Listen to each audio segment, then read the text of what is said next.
দক্ষিণবঙ্গে ফের দুর্যোগের মেঘ। আজ থেকে সোমবার পর্যন্ত দক্ষিণে ঝড় বৃষ্টি, 50 থেকে 60 কিলোমিটার বেগে বইবে দমকা হাওয়া। কি বলছেন আবহাওয়াবিদরা? আলিপুর আবহাওয়া দফতরের কি আপডেট জানবো?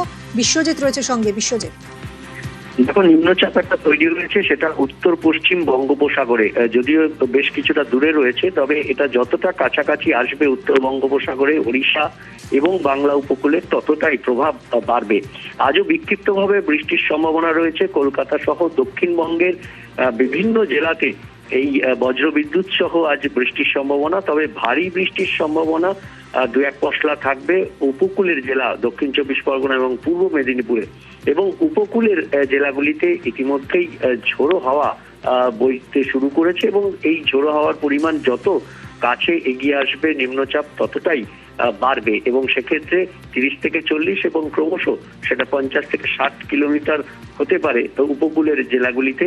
এই বজ্রবিদ্যুতের সঙ্গে বজ্রবিদ্যুৎ সহ বৃষ্টির সঙ্গে ঝোড়ো হাওয়ার পরিমাণ। বিশ্বজিৎ, পাশাপাশি উত্তরবঙ্গের দিকেও নজর রাখবো। উত্তরবঙ্গে কমছে বৃষ্টি, সোমবার পর্যন্ত ঝড় বৃষ্টির সম্ভাবনা কম। উত্তরের জেলায় জেলায় বিক্ষিপ্ত বৃষ্টি।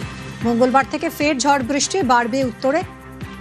বিশ্বজিৎ, একদমই, দক্ষিণবঙ্গে যেমন ভারী থেকে অতি ভারী বৃষ্টির সম্ভাবনা রয়েছে উইকেন্ডে, তবে উত্তরবঙ্গে উইকেন্ডে বৃষ্টির সম্ভাবনা নেই। আপাতত ভারী বৃষ্টির কোনো সম্ভাবনা নেই, তবে মঙ্গল বুধবার নাগাদ আবার ঝড় বৃষ্টির সম্ভাবনা বাড়বে উত্তরবঙ্গে। আবহাওয়াবিদরা জানাচ্ছেন যে মঙ্গলবার এবং বুধবার এই দুদিন ঝড় বৃষ্টির সম্ভাবনা উত্তরবঙ্গের ওপরের দিকের যে 5 জেলা দার্জিলিং, কালিম্পং, আলিপুরদুয়ার, কোচবিহার, জলপাইগুড়ি, সেখানে বিক্ষিপ্তভাবে ভারী বৃষ্টির হলুদ সতর্কতা আপাতত জারি করা হয়েছে, এবং এই বৃষ্টির পরিমাণ বাড়তে পারে এমনটাই ইঙ্গিত আবহাওয়া দপ্তরের। ধন্যবাদ বিশ্বজিৎ।